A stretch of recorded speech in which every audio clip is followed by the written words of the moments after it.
Her Excellency Ibu Dr. Honoris Causa Puan Maharani, Speaker of the Indonesian House of Representatives, Excellencies, Speakers and Vice Speakers, Honorable Members of Parliament, distinguished delegates, ladies and gentlemen. Assalamualaikum warahmatullahi wabarakatuh. Good morning and may peace and blessings be upon you all. Welcome to the first session of the Indonesia Afrika Parlementary Forum. I am Dyah Roro Esti. I'm a member of the Interparliamentary Cooperation of the House of Representatives of the Republic of Indonesia. I'm also a member of Commission 7 of the Indonesian Parliament, which oversees the energy, industry, research, and innovation sectors. It is my honor to moderate this session this morning. The South-South Cooperation, or SSC, and Triangular Cooperation have emerged as powerful engines of economic growth and sustainable development across the Global South. These partnerships have expanded rapidly over the past decades, with South-South trade now accounting for approximately 28% of global trade, valued at over $4.5 trillion in 2020. Indonesia, alongside our African partners, has been at the forefront of SSC since the 1955 Asia-Africa Conference in Bandung. It was a pivotal moment in the post-colonial world, laying the foundation for solidarity and collaboration as newly independent nations from Asia and Africa came together to solidify commitments of mutual supports in economic development, social progress, as well as political stability. And today, there has been incredible progress as over 120 countries participate in SSC, advancing global efforts in a variety of different issues, including healthcare, agriculture, education, and digital transformation. The SSC continues to serve as a critical strategy not only in achieving the Sustainable Development Goals by the year 2030, but also in addressing shared challenges and unlocking economic potentials. Africa, with its rapidly growing population expected to reach 796 million in the labor force by 2050, represents an enormous opportunity for inclusive economic development.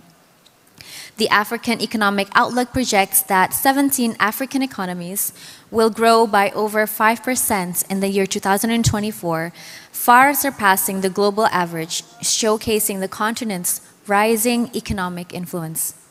These impressive growth rates, however, can only be fully realized through strategic cooperation. SSC and triangular cooperation play a pivotal role in the regard. Throughout the session, our panelists will offer insights and explore key issues central to harnessing the potential of SSC. The first key issue we will address today is regarding Parliament's role in leveraging SSC and triangular cooperation, including to spur digital transformation, ensure inclusive growth, and also enhance people-to-people contact.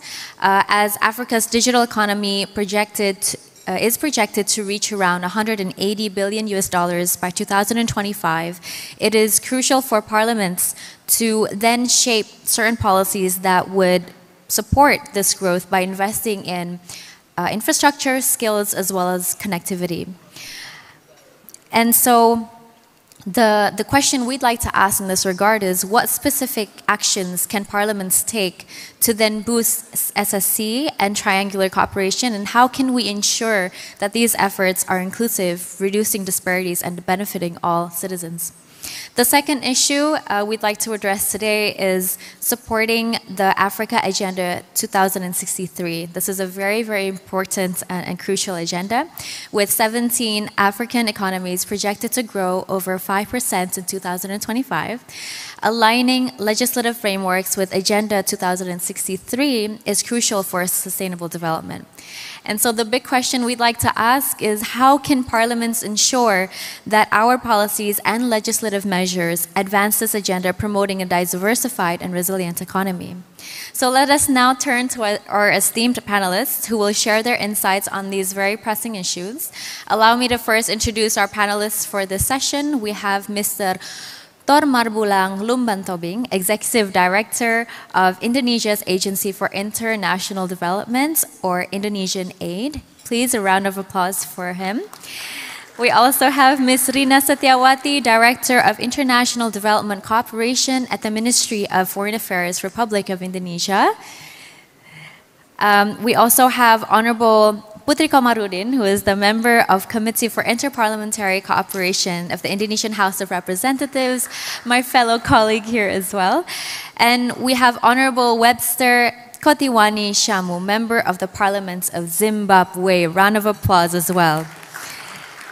So we will have approximately around 5 to 6 minutes from each speaker. So without further ado, allow me to invite our first panelist, Bapak Tor Marbulang Lumbantobing. We look forward to hearing your perspective on how Indonesia Aid can strengthen their cooperation with African nations. The floor is yours. Thank you.